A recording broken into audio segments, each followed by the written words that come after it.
people, it's your girl IJ. Welcome to my channel. Welcome back if you've been here before. You might notice that the background is a lot different from what I typically do. I'm not inside. That's because I'm in Lagos. I'm in Lagos, Nigeria. I'm home. This is where I grew up. This is where most of my family is. This is where a lot of my friends are. So I'm so excited to be here to visit for the holidays. I know not everyone had the same opportunity, so I'm just truly grateful. So I say that to say that you might hear a generator humming, you might hear some nails pounding, but that's Lagos. You just kind of go with the flow. Whatever you see, you kind of just, you manage. That's how we do. So I have my AirPods on, hoping that helps with the noise, but who knows? Like I'll try to cancel as much of the noise out, but the pounding is really intense. So I'll be yelling. Just yeah, bear with me. I'm gonna be yelling just to make sure you hear me. So I know that a lot of people are planning to come to Lagos for December, or come to Nigeria for December, and a lot of people are just planning on traveling during the holidays period. So I figured, hey IJ, how about you blog your experience? Just vlog it and kind of let people know what to expect, what the airports are looking like, what the flights are looking like, and yeah, that's what this video is. And it's the first of what I'm calling a travel with me series, where I'm gonna be vlogging a lot of things over this trip that I'm on, because I'm like, why not share? So let me know if there's anything you want me to include in my travel with me series, but before that, let's get right to the video.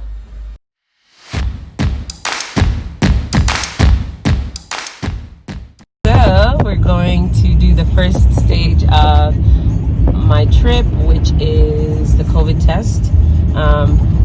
You can either book an appointment for this, or you can do a walk-in, but you have to call to do the walk-in and let them know that you'll be there. The other thing is you have to pay for this test. You have to pay about $150 to get this test done in Calgary, or it must be across Alberta.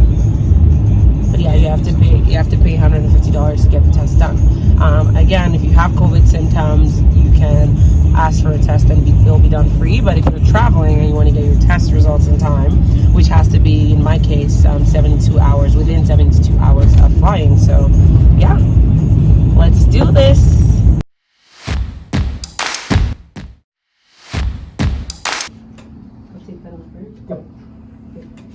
Open your mouth and say ah. No. Say ah. Sorry, louder. I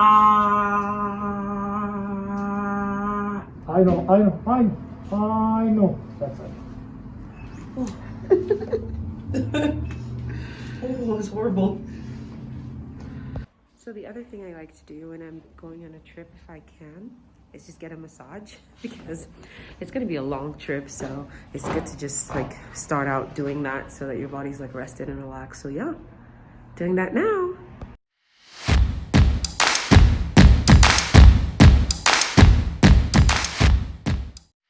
So just to start off, for some context, my husband and I did not travel together. We were supposed to travel together, but a lot of things, between a canceled flight and having to rebook, we didn't travel together in the end. And we also had to travel from Toronto. So I did a local flight from Calgary to Toronto, and then an international flight from Toronto to Lagos. So that's just to give you some context. I got my nails done in Nigeria. Love it.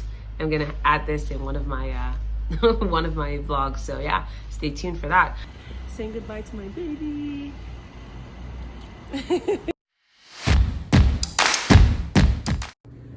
So I'm doing my first leg of my journey. I'm actually flying to Lagos through Toronto, so I'm in Calgary now in the airport.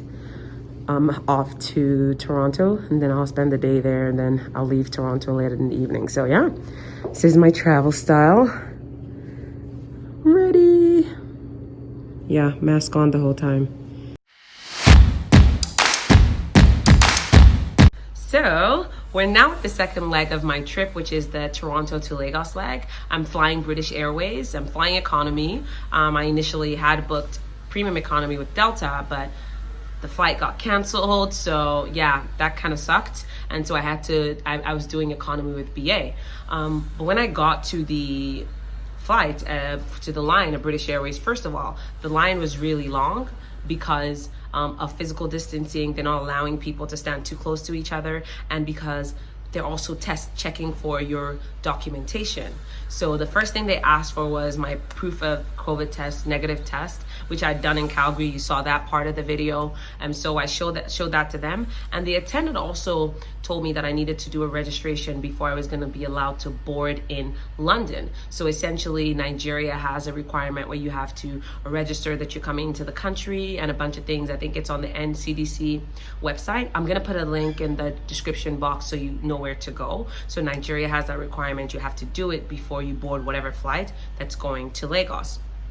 So the other thing was, I was in economy and I was in like a middle seat, and there were just people to my left and right, and I wasn't comfortable with that. So I asked for a seat change. There was no space in economy, apparently fully booked. So I had to upgrade to premium, which was fine actually, because I'm like, okay, at least I can upgrade to premium. There's the option. And I was put in a seat that had a lot of leg room, so that was good. When I boarded the flight, there was no one sitting beside me. So even better, I had the row to myself. So that's something you should think about if you're flying. See if you can upgrade at the airport. Typically it's not as expensive as if you had bought a premium economy ticket. And I was only able to upgrade the Toronto London leg, not the London Lagos leg. So yeah, let's continue watching the trip. So I'm at the second leg now, Toronto to London, and surprisingly the Toronto airport is really empty. And I think that's because they're restricting travel to those who are actually traveling. And so like visitors can't come and say bye and all of that stuff. So, which is good, because an empty airport is good. It means everyone will be quick. But the lines are long because of the COVID requirements to board the plane, and also COVID requirements at the area of destination. So yeah, let's go through security.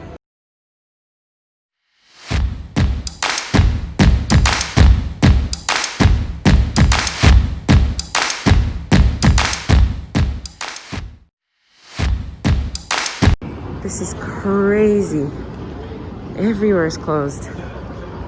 Like every single store. Everything's closed. Wow.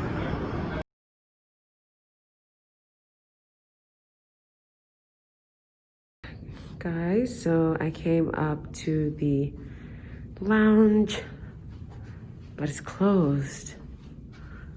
This is real COVID travel. There are no airport lounges that are open here in the Toronto airports.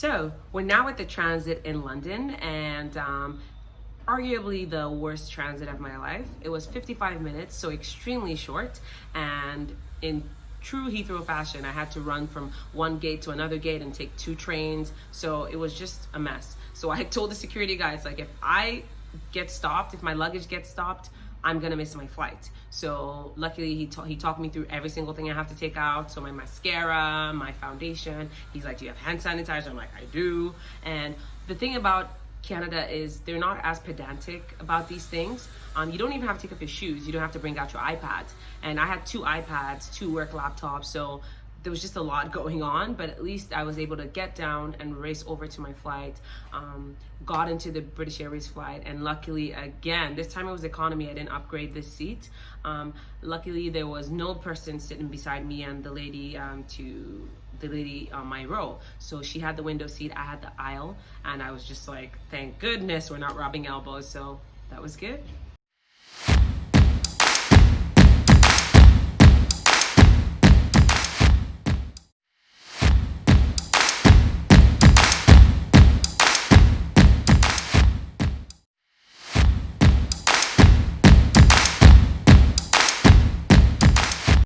As far as food on the flight, I feel like it's more or less still the same. You're all required to wear a mask for all of the flight, but when you're eating, you have to take off your mask.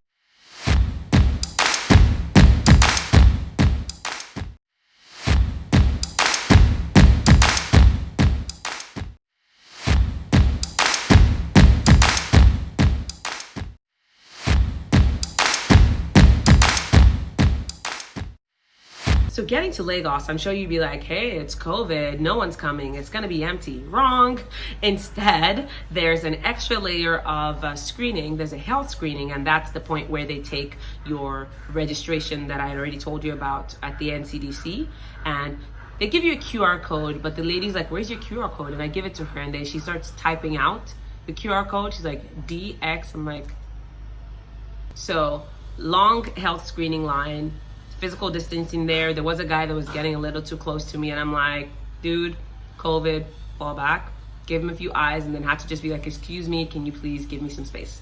Okay? Don't be afraid to say that, because I feel like here in Nigeria, people are not as conscious about it.